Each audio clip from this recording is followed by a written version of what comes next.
ತಪ್ಪಾಗಿರುವ ರಸ್ತೆ ನಡುವಿನ ಹಂಪ್ನಿಂದಾಗಿ ಯುವಕ ಬಲಿಯಾಗಿ ಹೋಗಿದ್ದಾನೆ ಅಂತ ಹೇಳಿ ಆರೋಪಿಸಿ ಸಾರ್ವಜನಿಕರು ಆಕ್ರೋಶವನ್ನ ವ್ಯಕ್ತಪಡಿಸ್ತಾ ಇದ್ದಾರೆ. ಮಂಡ್ಯ ಜನರನ್ನ ಕಾಡ್ತಾ ಇದೆ ಈ ಯಮ ಸ್ವರೂಪಿ ಹಂಪ್. ಮಂಡ್ಯದ ವಿಸಿ ಫಾರ್ಮ್ ಗೇಟ್ ಬಳಿಯಲ್ಲಿ ನಿರ್ಮಾಣವಾಗಿರುವ ಅವೈಜ್ಞಾನಿಕ ಹಂಪ್ ಇದು. ಹೆದ್ದಾರಿ ಪ್ರಾಧಿಕಾರಿಗಳ ಅಧಿಕಾರಿಗಳ ನಿರ್ಲಕ್ಷ್ಯಕ್ಕೆ ಯುವಕ ಬಲಿಯಾಗಿ ಹೋಗಿದ್ದಾನೆ. ಜನರ ಜೀವದ ಜೊತೆಗೆ ನ್ಯಾಷನಲ್ ಹೈವೇ ಅಥಾರಿಟಿ ಚೆಲ್ಲಾಟ ಆಡ್ತಾ ಇದೆ. ಅವೈಜ್ಞಾನಿಕ ಹಂಪ್ನಿಂದ ಸಾಲು ಸಾಲು ಅಪಘಾತವಾಗ್ತಿದೆ ಅನ್ನುವ ಆರೋಪ ಸ್ಥಳೀಯರದು. ಶುಕ್ರವಾರ ರಾತ್ರಿ ನಡೆದಿರುವ ಅಪಘಾತ ಇದು. ಅಪಘಾತದಲ್ಲಿ ತೀವ್ರವಾಗಿ ಗಾಯಗೊಂಡಿದ್ದ ಯುವಕ ಇದೀಗ ಸಾವನ್ನಪ್ಪಿದ್ದಾನೆ. ಅಪಘಾತದ ಭೀಕರ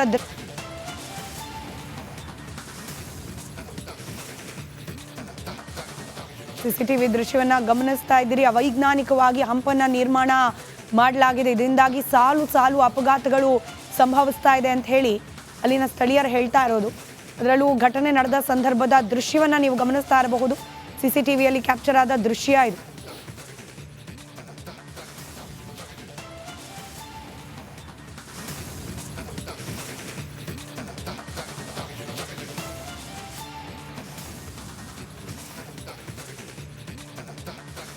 ರಾಷ್ಟ್ರೀಯ ಹೆದ್ದಾರಿ ಪ್ರಾಧಿಕಾರದ ಅಧಿಕಾರಿಗಳ ನಿರ್ಲಕ್ಷ್ಯದಿಂದಾಗಿ ಯುವಕನೊಬ್ಬ ಬಲಿಯಾಗಿರುವಂತಹ ಘಟನೆ ಮಂಡ್ಯದ ಹೊರವಲಯದ ವಿಸಿ ಫಾರಂ ಗೇಟ್ ಬಳಿ ನಡೆದಿದೆ.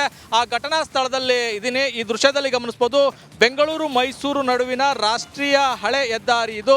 ಈ ಒಂದು ರಸ್ತೆಯಲ್ಲಿ ಕಳೆದ ಒಂದು ವಾರದ ಹಿಂದಷ್ಟೇ ಏನೋ ಹಂಪನ್ನ ನಿರ್ಮಾಣ ಮಾಡಿರುವಂಥದ್ದು. ಈ ಹಂಪ್ ಅವೈಜ್ಞಾನಿಕವಾಗಿ ಕೂಡಿದ್ದು ದಿನನಿತ್ಯ ಅಪಘಾತಗಳು ನಡೀತಾ ಇರುವಂಥದ್ದು. ಕಳೆದ 2 ದಿನಗಳ ಹಿಂದೆ ಈ ಹಂಪ್ನಿಂದಾಗಿ ನಿಯಂತ್ರಣ ತಪ್ಪಿದಂಥ ಬೈಕ್ ಸವಾರ ಮೃತಪಟ್ಟಿರುವಂತಹ ಘಟನೆ ನಡೆದಿದೆ. ಮಂಡ್ಯ ತಾಲೂಕಿನ ದ್ಯಾಪಸಂದ್ರದ 24 ವರ್ಷದ ರೋಹಿತ್ ಎಂಬಾತ ಮೃತಪಟ್ಟಿರುವಂಥದ್ದು.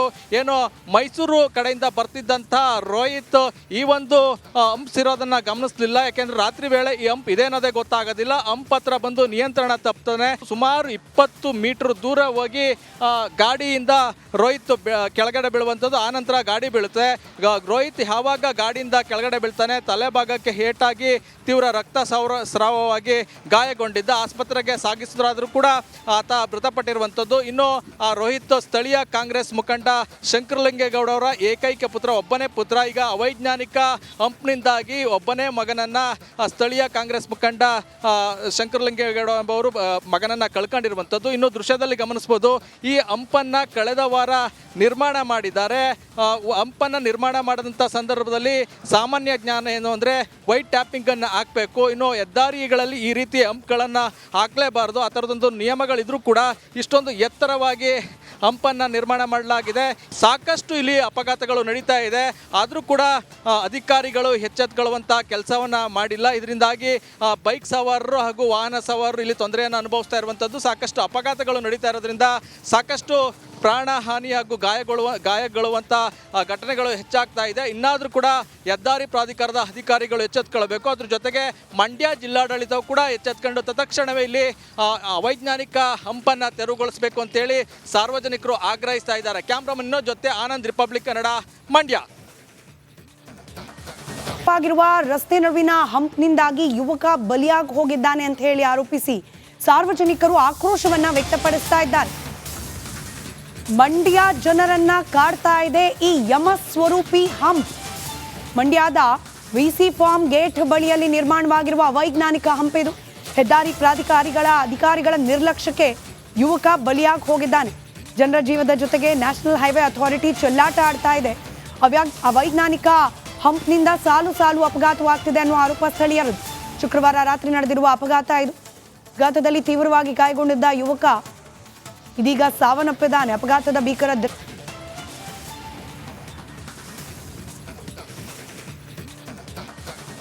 ಸಿಸಿಟಿವಿ ದೃಶ್ಯವನ್ನ ಗಮನಿಸ್ತಾ ಇದ್ದೀರಿ. ಅವೈಜ್ಞಾನಿಕವಾಗಿ ಹಂಪನ್ನ ನಿರ್ಮಾಣ ಮಾಡಲಾಗಿದೆ. ಇದರಿಂದಾಗಿ ಸಾಲು ಸಾಲು ಅಪಘಾತಗಳು ಸಂಭವಿಸ್ತಾ ಇದೆ ಅಂತ ಹೇಳಿ ಅಲ್ಲಿನ ಸ್ಥಳೀಯರು ಹೇಳ್ತಾ ಇರೋದು. ಅದರಲ್ಲೂ ಘಟನೆ ನಡೆದ ಸಂದರ್ಭದ ದೃಶ್ಯವನ್ನ ನೀವು ಗಮನಿಸ್ತಾ ಇರಬಹುದು. ಸಿಸಿಟಿವಿಯಲ್ಲಿ ಕ್ಯಾಪ್ಚರ್ ಆದ ದೃಶ್ಯ ಇದು.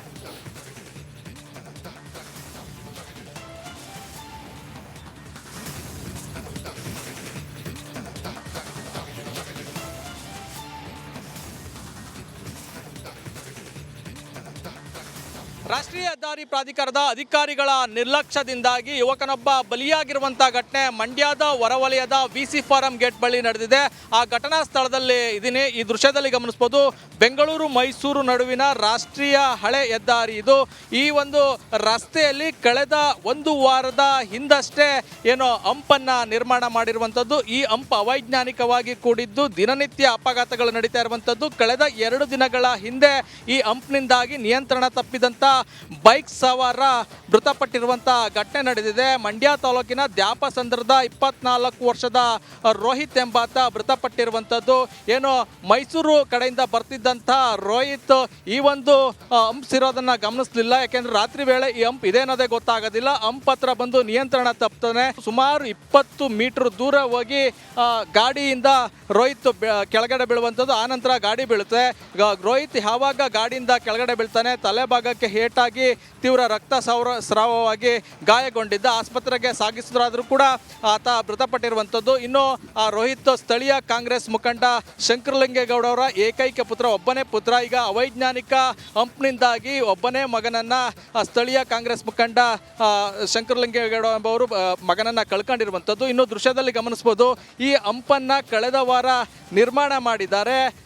ಹಂಪನ್ನು ನಿರ್ಮಾಣ ಮಾಡಿದಂಥ ಸಂದರ್ಭದಲ್ಲಿ ಸಾಮಾನ್ಯ ಜ್ಞಾನ ಏನು ಅಂದರೆ ವೈಟ್ ಟ್ಯಾಪಿಂಗ್ ಅನ್ನು ಹಾಕಬೇಕು. ಇನ್ನು ಹೆದ್ದಾರಿಗಳಲ್ಲಿ ಈ ರೀತಿ ಹಂಪ್ಗಳನ್ನು ಹಾಕಲೇಬಾರ್ದು. ಆ ಥರದೊಂದು ನಿಯಮಗಳಿದ್ರೂ ಕೂಡ ಇಷ್ಟೊಂದು ಎತ್ತರವಾಗಿ ಹಂಪನ್ನು ನಿರ್ಮಾಣ ಮಾಡಲಾಗಿದೆ.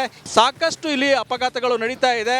ಆದರೂ ಕೂಡ ಅಧಿಕಾರಿಗಳು ಎಚ್ಚೆತ್ತುಕೊಳ್ಳುವಂಥ ಕೆಲಸವನ್ನು ಮಾಡಿಲ್ಲ. ಇದರಿಂದಾಗಿ ಬೈಕ್ ಸವಾರರು ಹಾಗೂ ವಾಹನ ಸವಾರರು ಇಲ್ಲಿ ತೊಂದರೆಯನ್ನು ಅನುಭವಿಸ್ತಾ ಇರುವಂಥದ್ದು. ಸಾಕಷ್ಟು ಅಪಘಾತಗಳು ನಡೀತಾ ಇರೋದ್ರಿಂದ ಸಾಕಷ್ಟು ಪ್ರಾಣ ಹಾನಿ ಹಾಗೂ ಗಾಯಗೊಳ್ಳುವಂಥ ಘಟನೆಗಳು ಹೆಚ್ಚಾಗ್ತಾ ಇದೆ. ಇನ್ನಾದರೂ ಕೂಡ ಹೆದ್ದಾರಿ ಪ್ರಾಧಿಕಾರದ ಅಧಿಕಾರಿಗಳು ಎಚ್ಚೆತ್ತುಕೊಳ್ಬೇಕು. ಅದ್ರ ಜೊತೆಗೆ ಮಂಡ್ಯ ಜಿಲ್ಲಾಡಳಿತವು ಕೂಡ ಎಚ್ಚೆತ್ಕೊಂಡು ತತ್ಕ್ಷಣವೇ ಇಲ್ಲಿ ಅವೈಜ್ಞಾನಿಕ ಹಂಪನ್ನು ತೆರವುಗೊಳಿಸಬೇಕು ಅಂತೇಳಿ ಸಾರ್ವಜನಿಕರು ಆಗ್ರಹಿಸ್ತಾ ಇದ್ದಾರೆ. ಕ್ಯಾಮ್ರಾಮನ್ ಜೊತೆ ಆನಂದ್, ರಿಪಬ್ಲಿಕ್ ಕನ್ನಡ, ಮಂಡ್ಯ.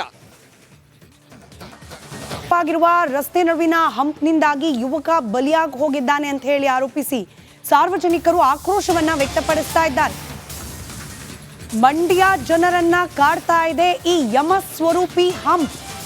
ಮಂಡ್ಯದ ವಿಸಿ ಫಾರ್ಮ್ ಗೇಟ್ ಬಳಿಯಲ್ಲಿ ನಿರ್ಮಾಣವಾಗಿರುವ ಅವೈಜ್ಞಾನಿಕ ಹಂಪ್ ಇದು. ಹೆದ್ದಾರಿ ಪ್ರಾಧಿಕಾರಿಗಳ ಅಧಿಕಾರಿಗಳ ನಿರ್ಲಕ್ಷ್ಯಕ್ಕೆ ಯುವಕ ಬಲಿಯಾಗಿ ಹೋಗಿದ್ದಾನೆ. ಜನರ ಜೀವದ ಜೊತೆಗೆ ನ್ಯಾಷನಲ್ ಹೈವೇ ಅಥಾರಿಟಿ ಚೆಲ್ಲಾಟ ಆಡ್ತಾ ಇದೆ. ಅವೈಜ್ಞಾನಿಕ ಹಂಪ್ನಿಂದ ಸಾಲು ಸಾಲು ಅಪಘಾತವಾಗ್ತಿದೆ ಅನ್ನುವ ಆರೋಪ ಸ್ಥಳೀಯರದು. ಶುಕ್ರವಾರ ರಾತ್ರಿ ನಡೆದಿರುವ ಅಪಘಾತ ಇದು. ಅಪಘಾತದಲ್ಲಿ ತೀವ್ರವಾಗಿ ಗಾಯಗೊಂಡಿದ್ದ ಯುವಕ ಇದೀಗ ಸಾವನ್ನಪ್ಪಿದ್ದಾನೆ. ಅಪಘಾತದ ಭೀಕರ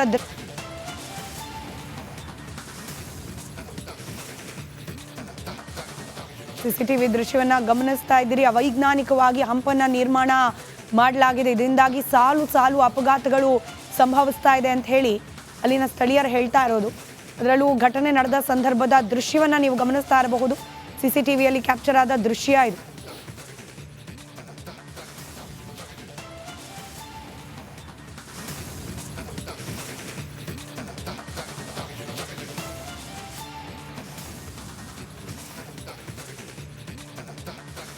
ರಾಷ್ಟ್ರೀಯ ಹೆದ್ದಾರಿ ಪ್ರಾಧಿಕಾರದ ಅಧಿಕಾರಿಗಳ ನಿರ್ಲಕ್ಷ್ಯದಿಂದಾಗಿ ಯುವಕನೊಬ್ಬ ಬಲಿಯಾಗಿರುವಂಥ ಘಟನೆ ಮಂಡ್ಯದ ಹೊರವಲಯದ ವಿಸಿ ಫಾರಂ ಗೇಟ್ ಬಳಿ ನಡೆದಿದೆ. ಆ ಘಟನಾ ಸ್ಥಳದಲ್ಲಿ ಇದೀನಿ. ಈ ದೃಶ್ಯದಲ್ಲಿ ಗಮನಿಸಬಹುದು, ಬೆಂಗಳೂರು ಮೈಸೂರು ನಡುವಿನ ರಾಷ್ಟ್ರೀಯ ಹಳೆ ಹೆದ್ದಾರಿ ಇದು. ಈ ಒಂದು ರಸ್ತೆಯಲ್ಲಿ ಕಳೆದ ಒಂದು ವಾರದ ಹಿಂದಷ್ಟೇ ಏನೋ ಹಂಪನ್ನು ನಿರ್ಮಾಣ ಮಾಡಿರುವಂಥದ್ದು. ಈ ಹಂಪ್ ಅವೈಜ್ಞಾನಿಕವಾಗಿ ಕೂಡಿದ್ದು, ದಿನನಿತ್ಯ ಅಪಘಾತಗಳು ನಡೀತಾ ಇರುವಂಥದ್ದು. ಕಳೆದ 2 ದಿನಗಳ ಹಿಂದೆ ಈ ಹಂಪ್ನಿಂದಾಗಿ ನಿಯಂತ್ರಣ ತಪ್ಪಿದಂಥ ಬೈಕ್ ಸವಾರ ಮೃತಪಟ್ಟಿರುವಂಥ ಘಟನೆ ನಡೆದಿದೆ. ಮಂಡ್ಯ ತಾಲೂಕಿನ ದ್ಯಾಪಸಂದ್ರದ 24 ವರ್ಷದ ರೋಹಿತ್ ಎಂಬಾತ ಮೃತಪಟ್ಟಿರುವಂಥದ್ದು. ಏನು ಮೈಸೂರು ಕಡೆಯಿಂದ ಬರ್ತಿದ್ದಂಥ ರೋಹಿತ್ ಈ ಒಂದು ಹಂಪ್ ಇರೋದನ್ನ ಗಮನಿಸಲಿಲ್ಲ. ಯಾಕೆಂದ್ರೆ ರಾತ್ರಿ ವೇಳೆ ಈ ಹಂಪ್ ಇದೆ ಅನ್ನೋದೇ ಗೊತ್ತಾಗೋದಿಲ್ಲ. ಹಂಪ್ ಹತ್ರ ಬಂದು ನಿಯಂತ್ರಣ ತಪ್ತಾನೆ. ಸುಮಾರು 20 ಮೀಟರ್ ದೂರ ಹೋಗಿ ಗಾಡಿಯಿಂದ ರೋಹಿತ್ ಕೆಳಗಡೆ ಬೀಳುವಂಥದ್ದು. ಆನಂತರ ಗಾಡಿ ಬೀಳುತ್ತೆ. ರೋಹಿತ್ ಯಾವಾಗ ಗಾಡಿಯಿಂದ ಕೆಳಗಡೆ ಬೀಳ್ತಾನೆ, ತಲೆ ಭಾಗಕ್ಕೆ ಹೇಟಾಗಿ ತೀವ್ರ ರಕ್ತ ಸ್ರಾವವಾಗಿ ಗಾಯಗೊಂಡಿದ್ದ. ಆಸ್ಪತ್ರೆಗೆ ಸಾಗಿಸಿದ್ರಾದ್ರೂ ಕೂಡ ಆತ ಮೃತಪಟ್ಟಿರುವಂಥದ್ದು. ಇನ್ನು ಆ ರೋಹಿತ್ ಸ್ಥಳೀಯ ಕಾಂಗ್ರೆಸ್ ಮುಖಂಡ ಶಂಕರಲಿಂಗೇಗೌಡ ಅವರ ಏಕೈಕ ಪುತ್ರ, ಒಬ್ಬನೇ ಪುತ್ರ. ಈಗ ಅವೈಜ್ಞಾನಿಕ ಹಂಪ್ನಿಂದಾಗಿ ಒಬ್ಬನೇ ಮಗನನ್ನ ಸ್ಥಳೀಯ ಕಾಂಗ್ರೆಸ್ ಮುಖಂಡ ಶಂಕರಲಿಂಗೇಗೌಡ ಎಂಬವರು ಮಗನನ್ನ ಕಳ್ಕೊಂಡಿರುವಂಥದ್ದು. ಇನ್ನು ದೃಶ್ಯದಲ್ಲಿ ಗಮನಿಸಬಹುದು, ಈ ಹಂಪನ್ನ ಕಳೆದ ವಾರ ನಿರ್ಮಾಣ ಮಾಡಿದ್ದಾರೆ. ಹಂಪನ್ನು ನಿರ್ಮಾಣ ಮಾಡಿದಂಥ ಸಂದರ್ಭದಲ್ಲಿ ಸಾಮಾನ್ಯ ಜ್ಞಾನ ಏನು ಅಂದರೆ ವೈಟ್ ಟ್ಯಾಪಿಂಗನ್ನು ಹಾಕಬೇಕು. ಇನ್ನು ಹೆದ್ದಾರಿಗಳಲ್ಲಿ ಈ ರೀತಿ ಹಂಪ್ಗಳನ್ನು ಹಾಕಲೇಬಾರ್ದು. ಆ ಥರದೊಂದು ನಿಯಮಗಳಿದ್ರೂ ಕೂಡ ಇಷ್ಟೊಂದು ಎತ್ತರವಾಗಿ ಹಂಪನ್ನು ನಿರ್ಮಾಣ ಮಾಡಲಾಗಿದೆ. ಸಾಕಷ್ಟು ಇಲ್ಲಿ ಅಪಘಾತಗಳು ನಡೀತಾ ಇದೆ. ಆದರೂ ಕೂಡ ಅಧಿಕಾರಿಗಳು ಎಚ್ಚೆತ್ತುಕೊಳ್ಳುವಂಥ ಕೆಲಸವನ್ನು ಮಾಡಿಲ್ಲ. ಇದರಿಂದಾಗಿ ಬೈಕ್ ಸವಾರರು ಹಾಗೂ ವಾಹನ ಸವಾರರು ಇಲ್ಲಿ ತೊಂದರೆಯನ್ನು ಅನುಭವಿಸ್ತಾ ಇರುವಂಥದ್ದು. ಸಾಕಷ್ಟು ಅಪಘಾತಗಳು ನಡೀತಾ ಇರೋದ್ರಿಂದ ಸಾಕಷ್ಟು ಪ್ರಾಣ ಹಾನಿ ಹಾಗೂ ಗಾಯಗೊಳ್ಳುವಂಥ ಘಟನೆಗಳು ಹೆಚ್ಚಾಗ್ತಾ ಇದೆ. ಇನ್ನಾದರೂ ಕೂಡ ಹೆದ್ದಾರಿ ಪ್ರಾಧಿಕಾರದ ಅಧಿಕಾರಿಗಳು ಎಚ್ಚೆತ್ತುಕೊಳ್ಬೇಕು. ಅದ್ರ ಜೊತೆಗೆ ಮಂಡ್ಯ ಜಿಲ್ಲಾಡಳಿತವು ಕೂಡ ಎಚ್ಚೆತ್ಕೊಂಡು ತತ್ಕ್ಷಣವೇ ಇಲ್ಲಿ ಅವೈಜ್ಞಾನಿಕ ಹಂಪನ್ನು ತೆರವುಗೊಳಿಸಬೇಕು ಅಂತೇಳಿ